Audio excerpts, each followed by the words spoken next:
and I am the Community Engagement Manager at the United Way of Kennebec Valley. And I am also a member of the Cynergy Steering Committee. I'd like to welcome everyone to this month's CEO Spotlight event. As you know, this dedicated group comes together monthly to network and hear from some fabulous speakers from different industries and backgrounds. We are all very pleased you could make it today. And just want to let you know about a couple events that we have coming up and would like to share. So the Chamber has their Women's Network Luncheon on November 10th from 11:30 to 1 with Amy Marston from CMP. So she'll be there to speak on the importance of recognizing that the journey is just as crucial as getting to where you want to be. And then on December 7th, Cynergy and Emerging Leaders Society will host a holiday trivia event between 5:30 and 7. So stay tuned for more information about both of those. Today's speaker is Nicole Evans. Thank you so much for being here. Nicole is the Executive Director of the American Red Cross of Northern New England's Central and Mid-Coast Maine chapter. She joined the organization in March of 2020 and brings more than 20 years experience in community impact, development, and communications to the role.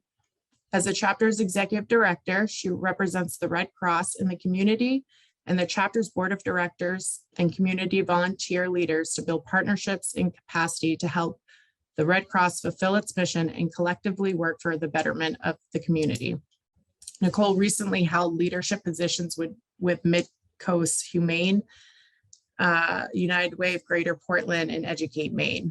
Along with her nonprofit experience, she has provided consulting and communication support for small and large businesses throughout the country. So would you please join me in welcoming Nicole? Good morning. Thank you, Caitlin. Hello, everyone. It's great to see you. Thank you for taking the time to join us today in your busy days. First, thank you, United Way, the Emerging Leaders, Kennebec Valley Chamber, Cynergy members, and thank you to the Emerging Leaders Society sponsors for the opportunity to join all of you today. I'm honored to be here. As I look at all of you, the participant list, I see amazing community leaders. Thank you, each and every one of you, for all that you do for each other, for our community each and every day, and for our state. Some of you I know, and others I look forward to meeting. It's events like this that underscore what I love most about this community. There's a special connection here. We come together and incredible things happen. So congratulations. It's this magic, the connections that we all have, that has been the thread of my life, my professional career, and that focuses on communication. It connects those in the community to help us engage, to mobilize, and to inspire. So I hope to share a little bit about that with you today, as well as what we're up to here at the Red Cross. So we all have a story, right? And so mine, there's one here too. And I grew up in a community very similar to this one here. And early on, I realized that life wasn't perfect. Friends came to school hungry. They were bullied. They experienced implicit bias, racism. Families faced incredible struggles, from health to homelessness and financial insecurity. And early on, I observed those same people who struggled, educators, business owners, other community leaders, and myself, use our knowledge and our passion and our privilege to turn our collective challenges into opportunities so we can make a difference for each other. It took a village of support and trust to shift perspectives and beliefs in order to keep those common goals at the center. It took connection to engage, to mobilize, and to inspire. So as I began working, as soon as I legally could, I continued to work school in with my job shifts at the local city recreation department. I even switched colleges so I could go to school full-time and work full-time. It was that time that when I decided that what I wanted to be when I grew up, that I tossed aside my dream to become a veterinarian, to be a more flashy PR girl. And of course, in the 90s, Google didn't exist. So on my breaks, I opened up the yellow pages, and I didn't get very far. I got and stopped at ad agencies, and I picked up the phone, and I started making calls. And I asked the person on the other end, every single call, if they were looking for interns. So as luck would have it, I made a connection and I landed my first PR job. I spent my days promoting .com startups, amazing innovative technology companies across the country. And then my evenings and my nights were filled with attending classes and hanging out at the Denver Press Club, listening to stories of my teachers, medaled war reporters, award-winning journalists who were all working the night shift at the local paper. You can only imagine the kind of advice they gave me. The same teacher told me never to make a comma splice or talk too much or start smoking as he was choking down a Pall Mall, or work for a tobacco company, even if they paid me $500,000. That connection, that lesson has stuck with me to this day. And unfortunately, that teacher passed away years later from lung cancer. As I worked to build connections and revenue to meet the bottom line for businesses, I saw it was smaller companies, businesses, and nonprofits who needed my magic the most. From putting a physician who called himself the HMO doctor in order to provide everyone access to healthcare on the cover of Newsweek, to bringing in reproductive rights advocate Jane Fonda to raise much needed funds for a local women's clinic, to a nonprofit organization hosting families fleeing from Afghanistan years ago. It was then I decided that in addition to my day job, I would start my own business and help those amazing organizations. I added funder to my resume when I moved to the East Coast. I was especially proud of connecting my employer at the time, an 80-year-old educational publishers, community relations dollars to support long-term impact. It felt great. I took money from profits from a book written by a figure from the Holocaust to ensure we connect future generations to our past to never forget, and to face all the work we have to do here in the present. Life has many chapters, and I needed to switch gears and walk in different shoes. So I traded in my corporate paycheck and my suits, except for this one, for minimum wage and scrubs. It is here I developed servant leadership. I built my connections to my community. It's here where I was motivated. Nurses teaching future doctors, students creating groundbreaking research that inspired me to keep on moving and find my community. That community was here in Maine, and here I am 20 years later. Various roles working at well-known funders to 2 additional nonprofit organizations, as you mentioned, gave me a lifetime of insight into what it takes to engage, to motivate, and inspire through connections. It's thanks to the hard work of this staff and those incredible volunteers at those organizations that inspired me to join the Red Cross. I was their funder. And Red Cross is the largest humanitarian organization in the world. Volunteering carries out 90%. Some of those are here today. Thank you very much. Of the humanitarian work of the Red Cross. 90%. What a perfect opportunity to learn and grow. So when I first came to the organization, there were many times when these volunteers sitting here with me today, I thought were paid staff. In fact, it's very common for these volunteers, individuals who have paid day jobs, if you will, volunteer 12 hours a day for the Red Cross. This is an incredible testament to the collective commitment to our mission. To prevent and alleviate human suffering in the face of emergencies by mobilizing the power of volunteers and the generosity of donors. That vision to turn compassion into action in order for all people, us, affected by disasters across the country and locally across the world, receive the care, the shelter, and the hope that they need to move forward. So that our communities are ready and prepared for disasters, for everyone in our country to access safe, life-saving blood and blood products, that all members of our armed forces and their families have the support and comfort wherever they need it. And in an emergency, there was always a trained person, or hopefully people, to use the Red Cross skills to save lives. I'm incredibly honored to be among the incredible team of volunteers to be the face of this vision. So instead of staring at me here, I'm going to share with you a PowerPoint presentation that gives you a bit more insight or a reminder into what the Red Cross is up to.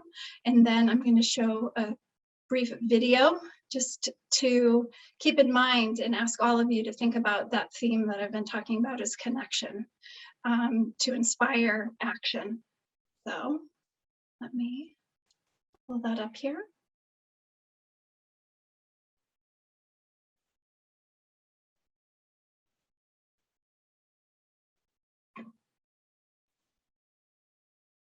Okay.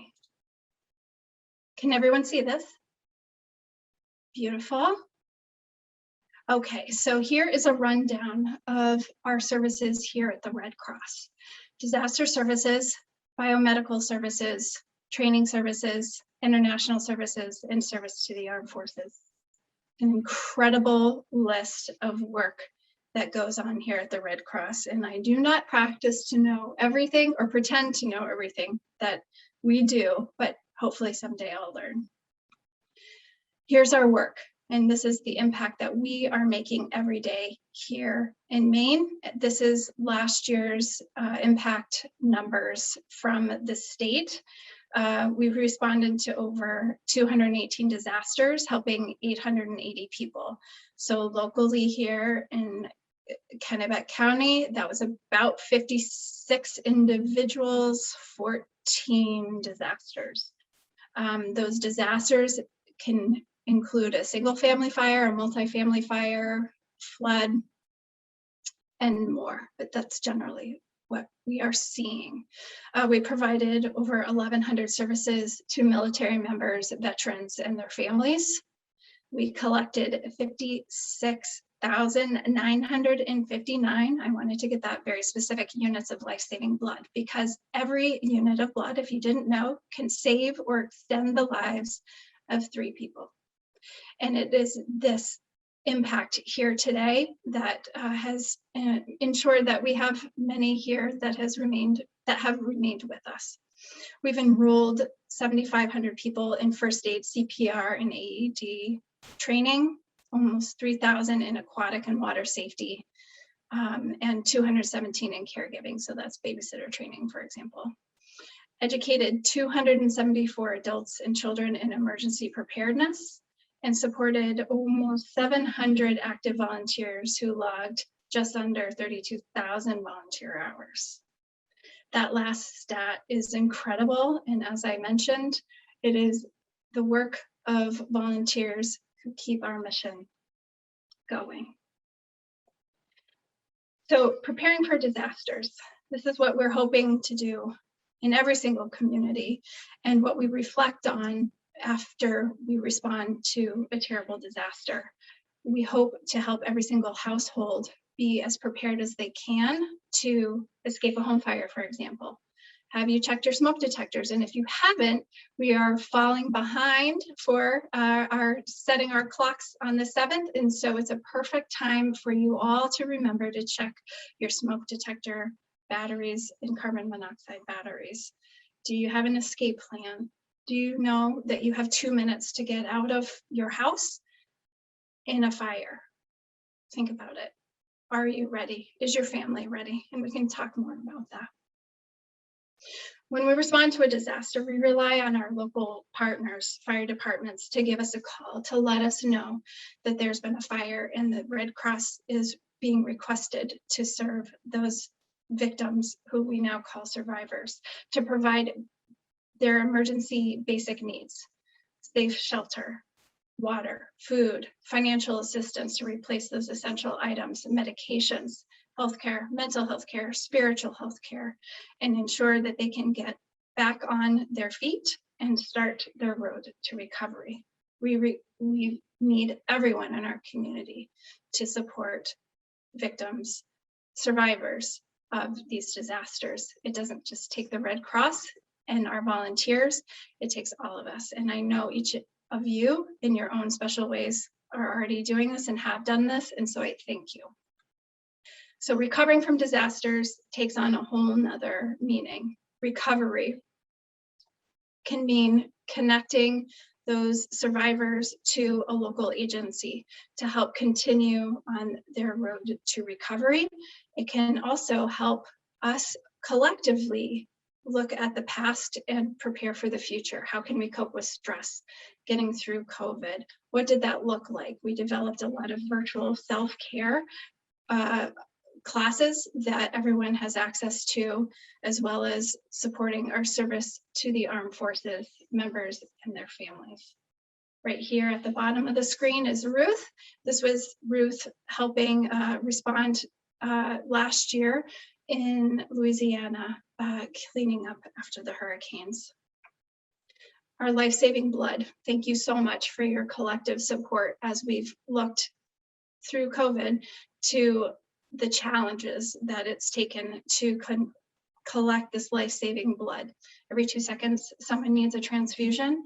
And at this point, we are looking at having the lowest blood supply in over a decade. It's not because you haven't helped get the word out or respond or roll up your sleeve, but it's those who don't know, who don't have the time, or who simply just need to make an effort. So I thank you in advance for rolling up your sleeve to help us promote our need for life-saving blood. So in addition to blood donations, and of course financial contributions, and of course volunteers, it's your community partnerships that we ask continued support for, from blood drive sponsors, as you have done, to home fire campaign outreach, to virtual preparedness and resiliency education. So I hope that today or tomorrow or sometime on your list, you can add me to reach out to, and I look forward to having a conversation about how we can partner to support our community.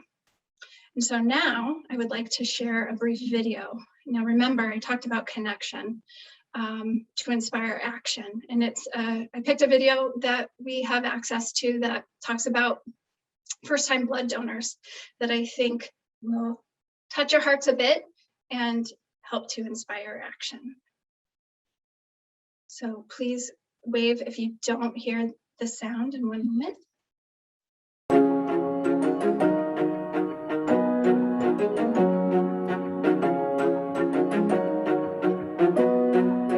Why have you never donated blood before? Intimidated to go in. Needles are probably great. Just gonna check your veins. There's no needles yet. Well, I have a very special helper here today that I think might be able to help you through the process. Really? Oh, hi. Well, hi there. Are you scared? A little nervous. Well, I'm gonna help you get through it today. You ready to get started? Hold your hand. Yes, please. Thank you. It's okay. If you want to hold my friend AJ, you can. Thank you. Eye contact. All right. Knock, knock. Who's there? Interrupting cow. Interrupting cow. Moo. Girl, I love your ripped jeans. Are your knees a little cold? 1, 2, 3. 1, 2. Dang it. Miss Emma, you are almost there. Wow. Girl, you're almost done. I should bring you every time I get a shot. Well, there's actually a reason your helper here today is so familiar with the blood donation process. So I have a blood disease that is called sickle cell anemia type SS. I've been hospitalized over 72 times and have blood transfusions over 70 times. When I was 5 months old, I went into kidney failure. I needed to have a lot of blood transfusions. And when I get the blood transfusions, it makes me feel like I'm me again, like I'm a kid, I can do anything. Thank you for donating. From the bottom of my heart. And girl, give me a hug. Well, I think everything we've talked about that kept my focus the most. And not only I'm thankful, but my mom is too.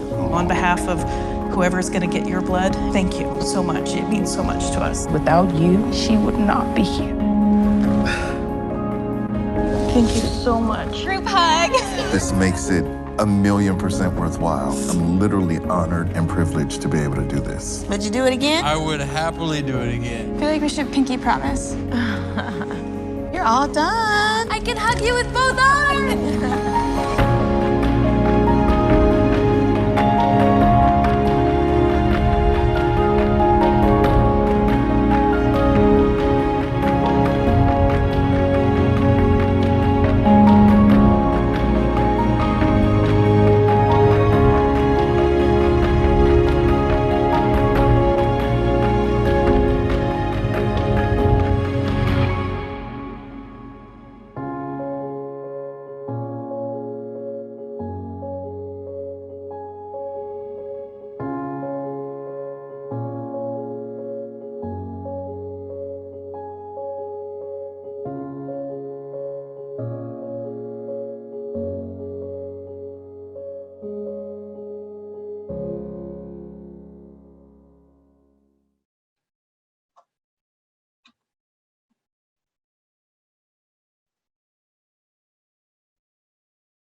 So I hope this opportunity reminds all of us about the connection that we have together and what a special community this is. So thank you for the opportunity to share the Red Cross story, to share my story, and I look forward to many more conversations in the future.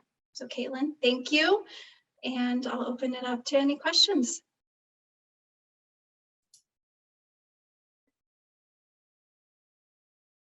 Yes, thank you, Nicole, so much for sharing your story and about the Red Cross. That video moved me to tears, that's for sure. So I really appreciate you sharing that.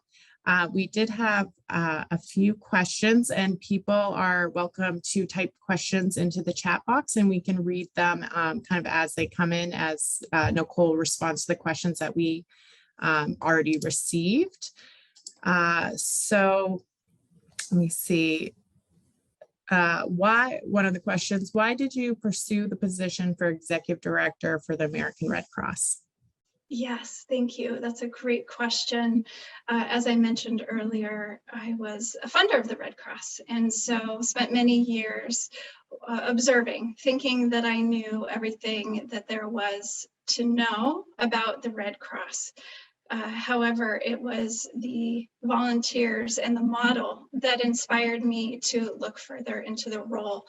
How amazing is it that I can go anywhere in the country, speak to colleagues who do the same thing I do with amazing volunteer board members, community volunteer leaders, to make a difference in the mission. And so I look at every role that I've held as a chapter in my professional career to learn and grow from. So it was a perfect opportunity to take a model that was fascinating to me and take as much as I could from it.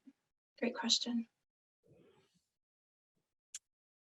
Thank you. And you had talked a little bit about this in the beginning, about kind of your journey and different people that you met along the way, but did you have a mentor or favorite motivational person that inspired you?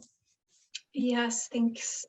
I often tell people that I'm a member of their fan clubs, because it is not necessarily the person in the spotlight who inspires me the most, but it's the little acts of kindness that can take me a long way. So of course, because this is recorded and hopefully I'll share this with my family, my parents are of course a motivation in my life who've overcome adversity in many different ways.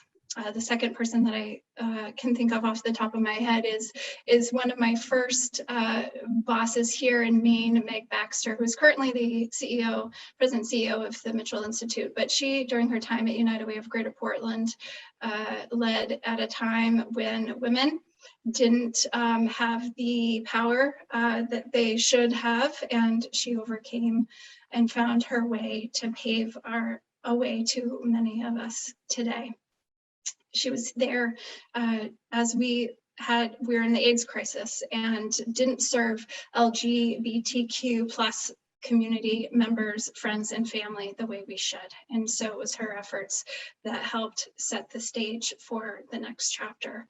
Also, of recently, unfortunately, we had a multifamily fire in Lewiston happen on September 11th, and I already was a fan, but Fatima Hussein, who's the founder of the United Somali of Women and Immigrant Resource Center, I had already known and seen her, and was just overwhelmed with how amazing she is. But to see her in action, if you haven't, I encourage you to Google her and read a little bit more about her story. And if you have the opportunity or already work alongside her in your various capacities, I would encourage you to do so.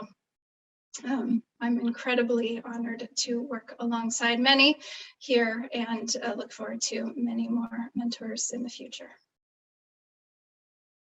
Great, thank you. What has been your 3 biggest challenges, or some of your biggest challenges you've had to overcome in your career? Yes, and unfortunately, I'm sure many of you can relate, but early on in my career, it was the challenges to my personal and business ethics that got me to switch and focus on the work that I'm doing now.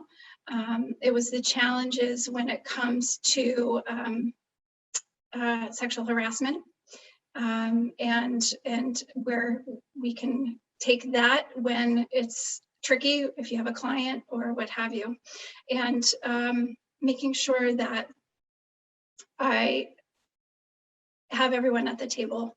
Our system isn't set up to make sure that all voices are heard. And so I look at it as a constant challenge and opportunity to remind myself and everyone who I'm working with that we're not there yet.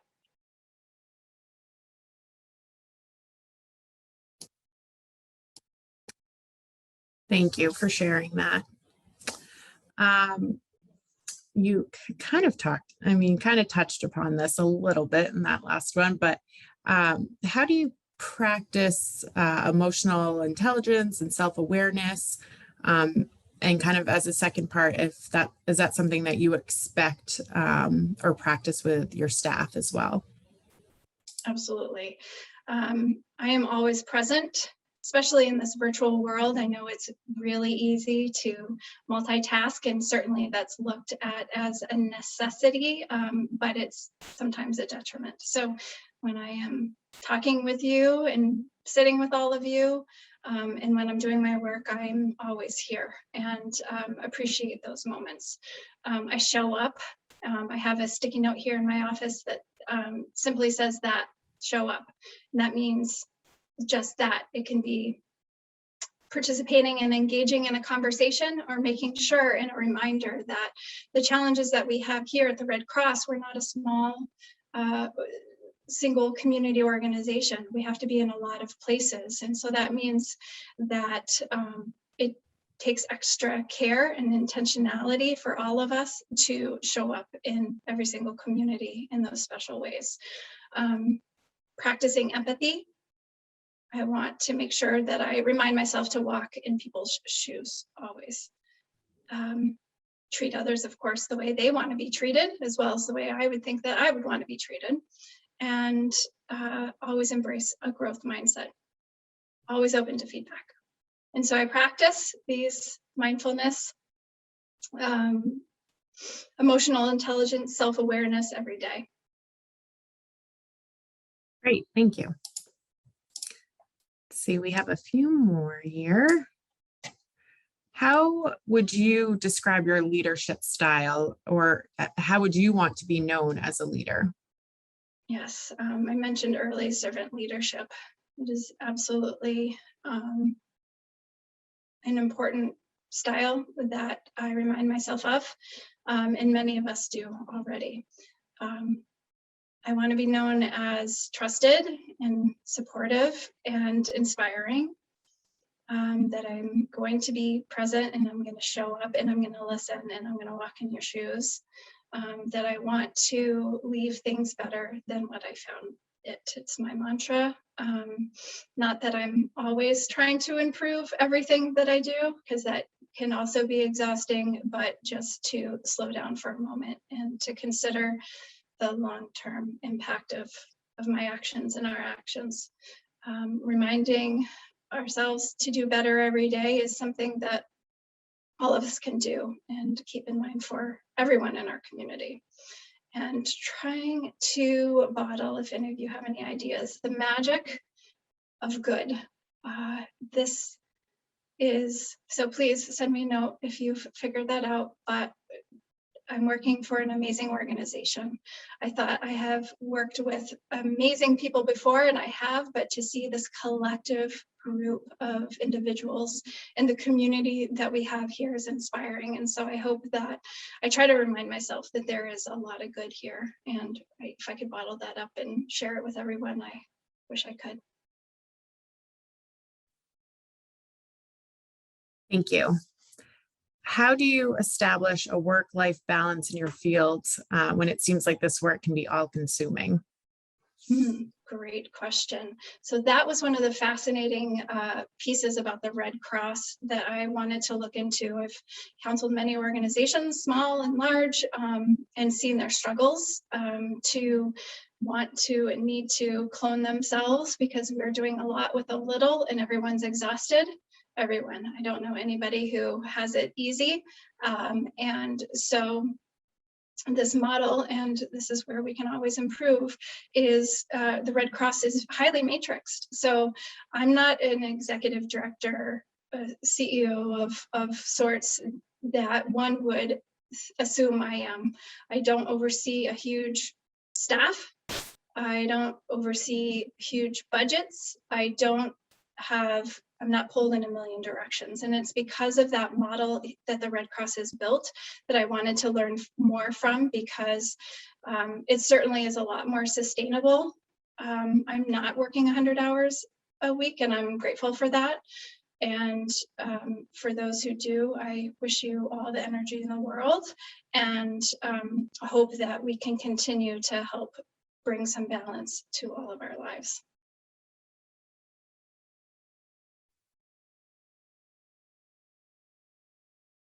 So kind of bringing it back a little bit more towards the Red Cross, what do you feel is the biggest strength of your organization right now? There's so many good things. As our challenge of not being a local organization, but our opportunity and our strength as a national organization, one nonprofit, is that national network from throughout the country to the East Coast to the region. When we need help, when there's a disaster, we can access that support for our community right here in minutes, in hours, and in days. And so that's incredible. My confidence in our local and national disaster response is high. I had high expectations walking in this organization, and I have not been disappointed.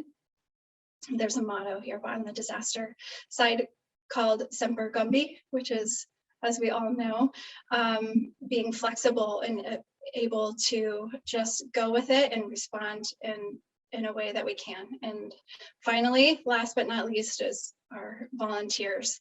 I cannot say enough about these individuals, and I know that there are amazing organizations in this community with amazing volunteers too. And so I'm once again a big fan of everyone who volunteers.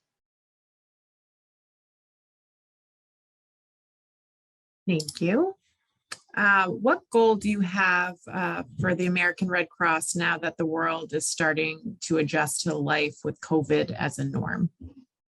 Yeah, I think that we all struggle, and thanks to the opportunity that United Way has provided funded partners to sit together on a monthly basis, we all struggle with this, is how do you keep engaging our volunteers? How do we respond when we can't be together physically? How do we continue and build and strengthen in this new era, and it's not going away, and we just have to continue to give each other grace and understanding that we're figuring it out as we go.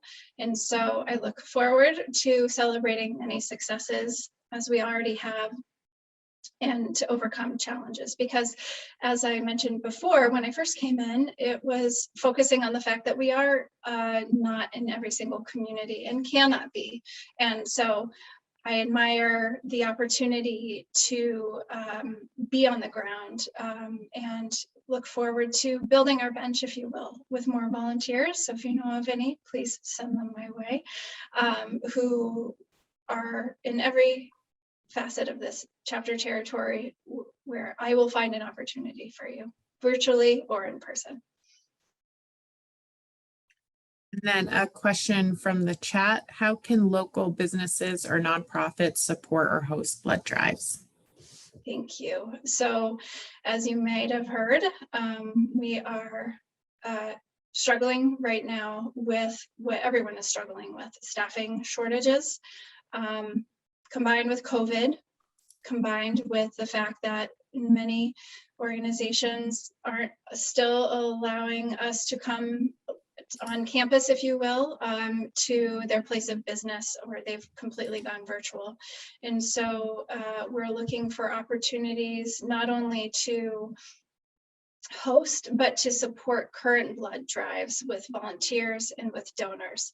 But I also ask for everyone's understanding to know that we are there are instances where we're canceling blood drives because we don't have the staffing. And as you heard, with having the lowest blood supply in a decade, that's really challenging to face. And so to put your donation appointment on the calendar now, and 3 weeks from now, or whenever you can get it on and on your schedule, is appreciated. So spreading the word, reaching out to me, and we can talk further about how to put all of our collective resources in one basket to help make a greater impact in our community.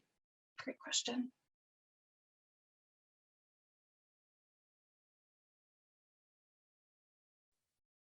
We can get off mute there for a minute. What support are you looking for from your employees and workplace environment?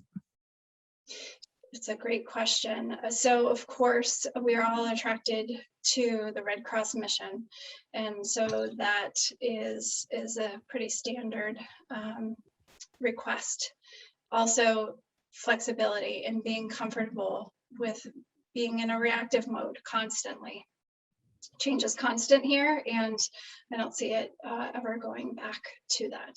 And also, in the broadest sense, cultural competency, we all collectively come to the table with a lot of history and stuff, and so we need to continue to work really hard to connect and communicate and inspire. So I look for that in everyone that I work with as well.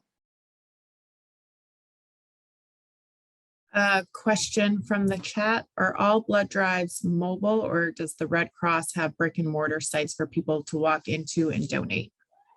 Great question.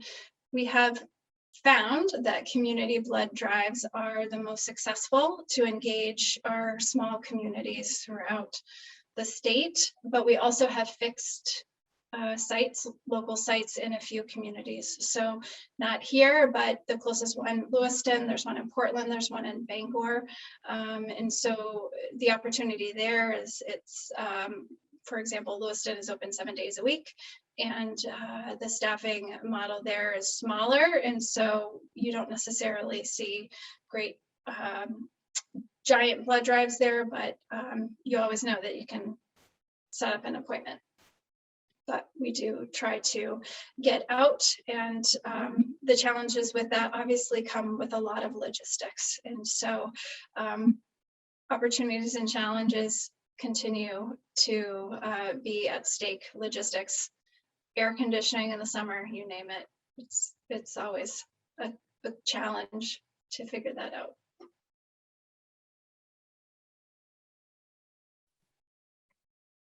How have goals shifted for you since first taking the position in 2020? Yeah, I mentioned that a little in terms of the challenge of not being everywhere that we want to be. And so how can we show up? How can we engage and be at every single meeting or in every community and be on everyone's radar when there's so much happening and so many amazing organizations working together? And so I look at the shift of we can't do it all. We can't be everywhere in one place, but how can we prioritize and work together as a community, as partners, to benefit all of our efforts? So I look forward to further conversations about that, even more motivation these days. Great, thank you. Did we have any other additional questions from the attendees? If you didn't get a chance to write it into the chat box.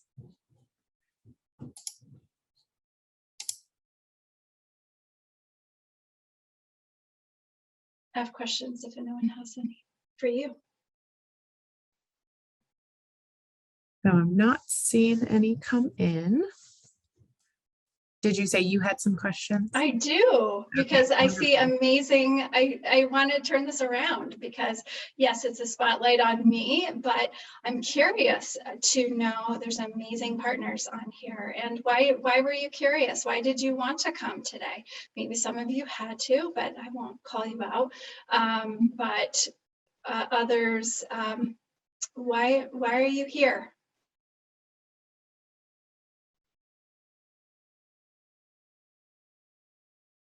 Don't all jump at once. I know this part wasn't part of the agenda, Caitlin. So it was part of the agenda at KLI, right? But I was interested, and this is Philip. I'm a member of the KLI and I work for Maine General in orthopedics. And I was really interested in what the Red Cross could offer. I had a very short interaction with the Red Cross, but we had a multi-unit or multi-family building burned down in Waterville that I was the owner of, and the Red Cross was able to support those 4 families through that transition and really work with me to help figure out what we could even do with them in early spring where it was still cold out. So I just was really interested in learning more about your organization and what I can do and what is out there for opportunities for us. So thank you for presenting and speaking with us. Appreciate it.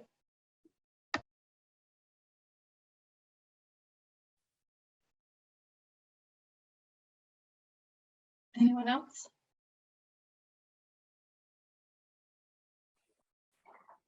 I was going to type it in. Sorry, this is Sophie with Big Brothers Big Hi. Sisters. Hi, Nicole. I plugged in because I'm fairly new to Maine, and I've worked extensively in the past with the Red Cross. I actually worked with them in their blood donor services. And so I had a lot of background there. That video too, like Caitlin said, brought tears to my eyes. I forgot how much I miss blood donation. So I wanted to learn more about your services here in Maine because it is geographically so different than what I'm used to. So I wanted to, hear about how the Red Cross services Mainers, in the blood services and in emergency, services and all that kind of good stuff. So thank you so much. Thank you, Sophie. Appreciate that. I did receive another question in the chat. If it's okay to ask it now, I don't want to prevent anyone from jumping in. This one is from Craig, and I might need clarification, but he said, if you were CEO for one day, what is something you would bring to the Red Cross that doesn't exist today? And I think maybe he meant of the whole organization. Craig is a board member, one of our newest board members. Thank you for that. And I did not plant that seed. Great. And clearly there's wonderful questions, and that's a loaded question because I have so many ideas, and Craig and I this is why I appreciate everyone's contributions, and we could go on for hours with ideas. And so if I had a magic wand, Craig, it would be one of the opportunities for us, challenges, is the fact that we are two separate organizations, really. We are disaster humanitarian services which includes everything that I outlined, but separate running is the biomedical side and the training services side. And so we often talk about one Red Cross, and as you can imagine, getting all those pieces together in a cohesive way so that all of you who don't know the Red Cross ins and outs don't wonder why many of us are knocking on your door, maybe 2 or 3 of us knocking on your door to say, hey, you want to do some CPR training? Hey, you want to donate, host a blood drive? Hey, do you want to support our disaster operations and be a disaster action team? If I had a magic wand, that would all be simple and streamlined, and there would be an understanding of all that we do. So great question, Craig. I'll put that on your list of things to do.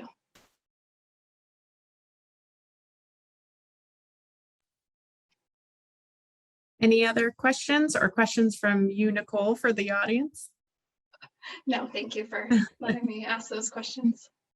Please reach out to me. I would love to have further conversations.